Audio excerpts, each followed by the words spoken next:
Hi there, folks. Today we're looking at graphing quantitative data. All right. And there's a couple ways that we're going to look at graphing quantitative data. Each of them has its place based on what the range of the data is and how many data values we have. Okay. And so the first thing we're going to start with here is a frequency distribution. A frequency, again, frequency just means we're counting. We're counting how many of that data value we have. Okay. And we'll do frequency distribution. We'll also do grouped frequency distributions where we count how many are in a group. Okay. So frequency distribution, we list the data values and we count how many times each data value occurs, okay? This is the basis for creating this thing called a dot plot. A dot plot just shows the frequency distribution that we've just talked about, but it just shows it as a number of dots on a number line, okay? And so the more dots you have, the more of that data value you have. They're showing us the frequency of each of those data values, okay? And so dot plots are best to use when we have a very small data range, a very consistent type of data set, and not a huge sample size, okay? So when everything's small, when it's a small consistent data range, when it's a small sample size, when everything's on that small side, a dot plot is a great way to go, okay? And because the reason for that is because we're talking about plotting each individual data value. If there's too many data values, that means we have to plot every single one of those, okay? And so we don't want this thing to be too big, all right? Also, because we're on a number line, we don't want the data to be too spread out because then our number line has to be huge. Okay, these things get out of control very quickly when the data values are too spread out and when there's too many of them. Okay, and so when I look at this data, we've got student heights in a class. And again, this is small, consistent data. And you might look at this and say, well, that's a lot of data values. Well, from an actual statistical perspective, this is not that many data values, okay? This is relatively small, all right? And so the first thing I would do is start with a frequency distribution. I'll kind of cram that in off to the side over here. So over here, we'll do our frequency distribution, all right? And so our frequency distribution, essentially, we're going to list the data values versus the frequency, so the count of each of those. And the table over here already has the data in order, but we'll write it down over here anyway. 61, 62, 63, 64, 65.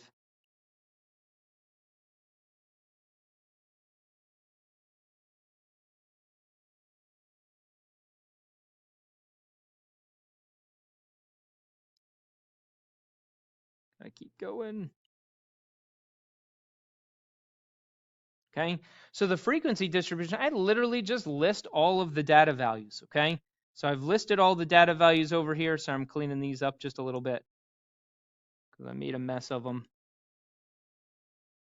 Okay, so I list all the possible data values, and I just count how many of each of those data values there are. Like there's one of the 61s, okay? And there's two of the 62s, right? And there's 6 of these guys and 7 of these guys, all right? So I just go through and I count each one.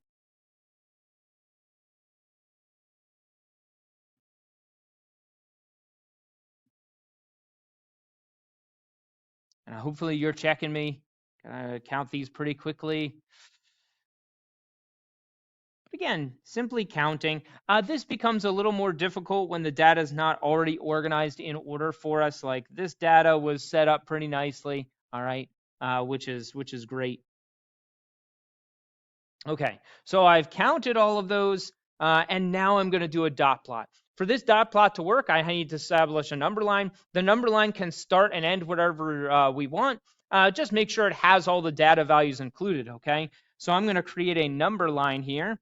And so on my number line, I need to start at 61. So I need at least 61 on here, right? And I've got to count all the way up to 75.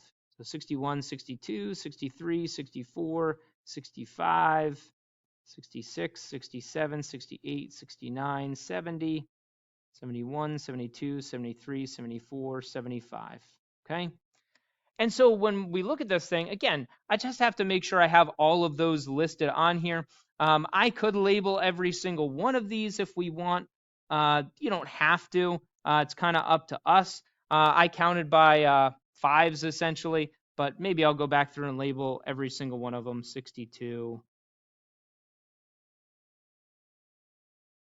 The reason you might not want to label every other is because now all these are running together. Hopefully you can kind of tell the difference between these, and that doesn't say 6,667 in there, you know what I mean?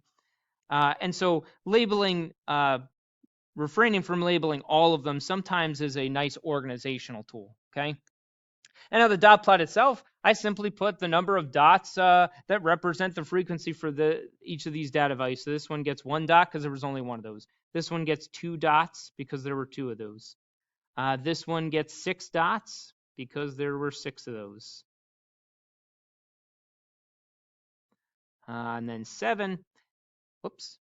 And one of the things you want to try to do is you want the dot heights to be consistent. See how I'm making sure that the heights of these match up?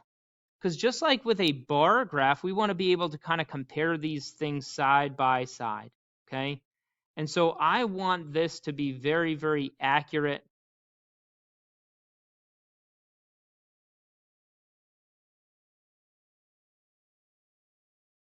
in terms of these heights, okay? And so I'm trying to get these to line up very nicely, all right?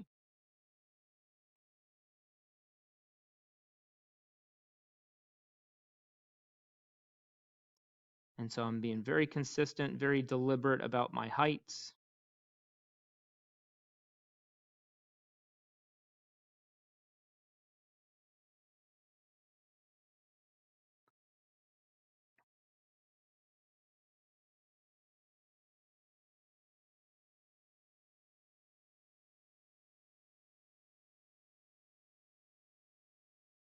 Oh, I skipped one there. Sorry, that's this one. And then this guy only got 4, I think. Yep. All right, back on track here.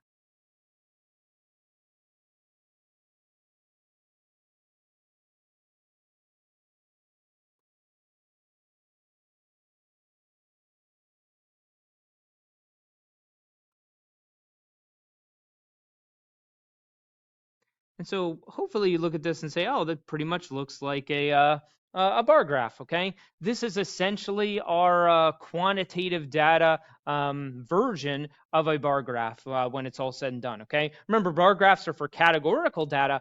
Dot plots are for quantitative data because I'm showing an actual count of values, and that's why I'm using a number line instead of kind of that XY chart type thing, okay? But that's it. That's our dot plot. It still gives us a very quick comparison about where the peaks are. And this one actually has 2 peaks. And, you know, the easy, quick explanation for that is, you know, if we're talking, maybe this is high school kids and we're all done hitting our growth spurts, well, there's going to be a peak down here for kind of where the average height of the girls in the class are, and a peak up here for where the average height of the boys' class, because on average, boys tend to be taller than girls, okay? And so we kind of get these double peaks. It makes sense in terms of looking at the context of the data, okay? The next one we're going to look at is a stem plot. You might remember these as being called stem and leaf plots from back in the day. We're just going to call them stem plots.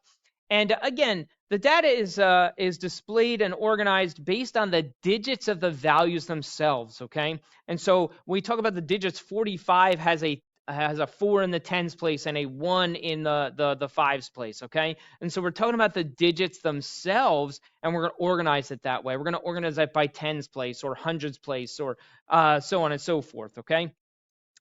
This is best used when the data range has gotten bigger, but we still have a small sample size. Because just like the dot plot, each individual data value has to be represented. And so if there's too many data values, it causes a huge problem for us in terms of having to write every single one of those out.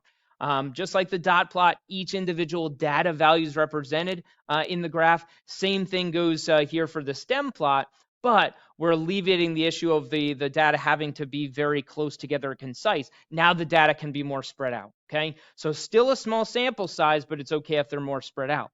For example, I'm looking at the speed of some wooden roller coasters here.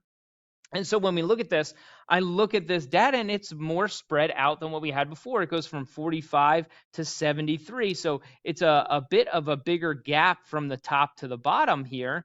And so the stem plot works out really well, okay? And so we look at this, like we could organize this based on the tens place. Like I have a number of values that are in the 40s and a number of values in the 50s and 60s and 70s. And so I could essentially organize this based on the tens values of each of these data values. And so I would list the 40s right here and say, okay, there's a 45 and another 45. Okay, and notice the nice little spacing that I put out. Just like with our dot plot, we want these things to align because this is going to look almost like a sideways bar graph or a sideways dot plot when it's all said and done. 50s, it looks like I've got a 51, which I represent this way. There's my 51 and a 53 and two 54s and three 55s. 256s and 257s. The other thing is, you notice these are in order. These should always be in order from least to greatest. If they're not in order, we have to redo it, okay? We've got to erase those and put them in ascending order, okay? The 60s, there's a 60, 65, 67, 68. Notice the alignment here. I want these things to align. And the other thing we need here is somewhere off to the side, we need to put a key here and say, hey, this represents, when I see a 4 and then a 5, I need you to know that that is a 45, okay? And that is a good, accurate representation of this thing, okay? The reason we need the key is because 4/5 could be a 45, or it could be like 4.5, or it could be like 0.45, okay? And so each of those could represent, like, we have no way of knowing that this is the tens place and this is the ones place unless I include this answer key right here, okay? And so that's why it's important to have the key.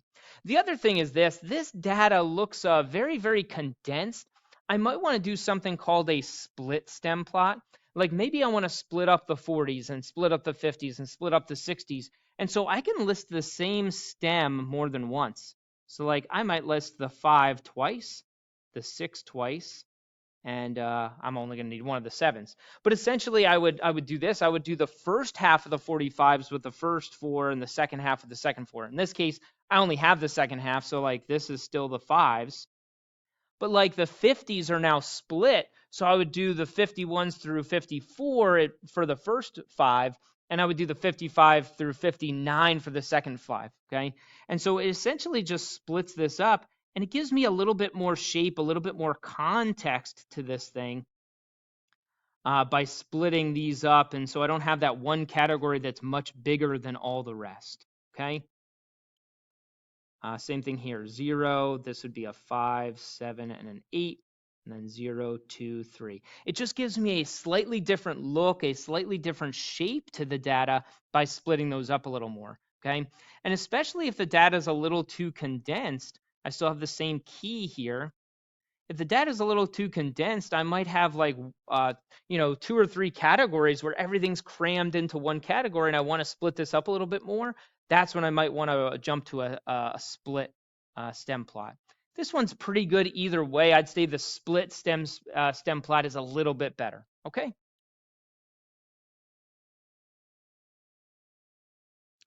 A back-to-back stem plot is when we want to do 2 stem plots that we want to compare because we're talking about similar types of data.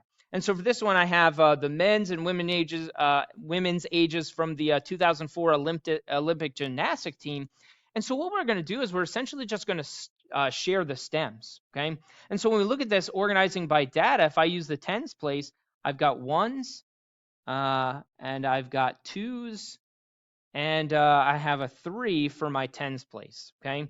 And so like if I were to do this and say, okay, let's put the men over here, well, the men, I'm going to do the same thing I did before and say, okay, well, I've got the men, I've got 21, 23, 24, 27, and then that 30, okay? But then what I do is if I want to draw another stem plot, I just draw it kind of in the reverse direction, and I'll put the women over here. And then I can say, okay, that's a 6 for 16, a couple 18s, a 25. And notice I'm reading it backwards. I'm going from right to left to show this thing, okay? What it does is it essentially just gives me two stem plots that are back to back that share the same stems. Okay, their leaves go in opposite direction. But what that allows me to do is it draws quick comparisons. Like I can look at this thing and immediately say, well, overall the men are older than the women, just based on the shape of each of those stem plots. Because they're connected, they're very easy to compare. Okay. The last type of data display here is going to be a histogram. And the first thing we have to do, just like with our dot plot, we started with a frequency distribution. With our histogram, we want to start with a grouped frequency distribution, okay? Same thing as a frequency distribution, but instead of counting individual data values, we're going to count data values in groups. So we're going to put them in groups called intervals, and then we're just going to count how many are in each of those groups, okay? Couple things with picking these groups. One, intervals can't overlap. They can't have any gaps in between, and they have to be of equal size, okay? And for our purposes, we want around 5 to 10 groups, okay? So I can't have one group that has that goes from 1 to 4 and then have another group that goes from 10 to 50 because there's a gap in between those. They're not the same size, okay? So they have to be equal sizes, no overlap, no gaps, okay?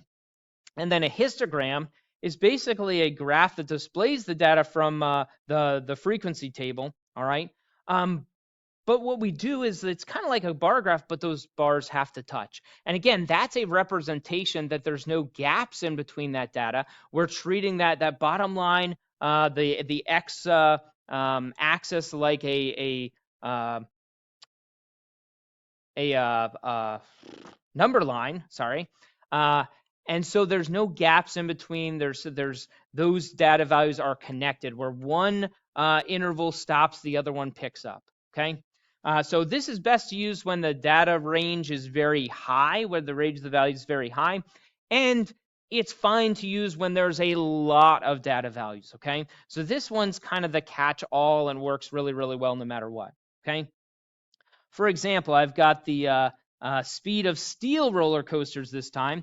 And again, I'm going to start with a frequency table. And so over here, I'm going to do my intervals, followed by the frequency of each interval. Okay. And so for this one, I've got to get from 50 to 95. Notice there's a much bigger spread this time. So I might do an interval of I don't know, 50 to 60. Okay. So now the next interval has to pick up at 60 and has to be the same size, so it goes to 70. And it might look like the 60 overlaps, but the way we read this is 50 to less than 60. The next one is 60 to less than 70. In other words, if I'm looking at a data value of 60 itself, it would not count in this first category. It would get counted in the second category.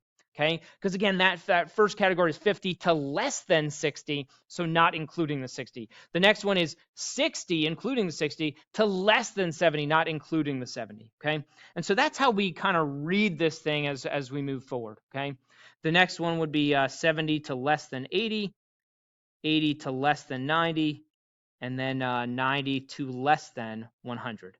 Okay, and then I just count 50 to less than 60. There are two that fall into that category. 60 to less than 70, looks like there is one that falls into that category. 70 to less than 80 is 9. And that one's really important because there are a couple of 80s on the board here. The 80s don't count in this category. They count in the next category because the next one is 80 to less than 90, and that's 3. Okay. 90 to less than 100 is 5. And that is my frequency table. Okay, so this is my grouped frequency distribution. Now I'm going to draw the histogram. And again, when we do this histogram, essentially this is a number line. Okay, and I pick up that number line wherever I need to. So 50, 60, 70, 80, 90, 100. I got to make sure at least starts from where my first category started and ends where my last category ended. Okay, and then the frequency again is just a count of how many data values I had. So this is 1, 2, 3, 4.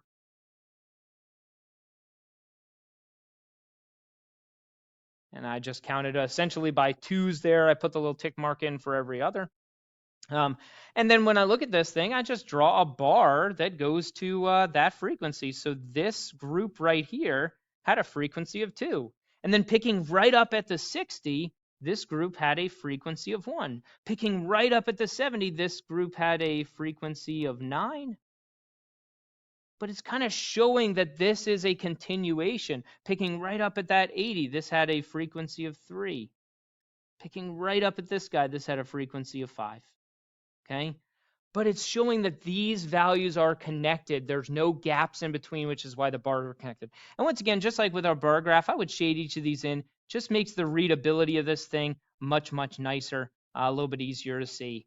My eyes aren't going to be able to play tricks on me now. Okay? And that's it. Again, it's very similar to the bar graph, but because we're displaying this thing on the number line, these bars have to be connected. The intervals have to be connected with no overlap in between. Okay, it's showing a continuation of where things fall along this number line. Okay.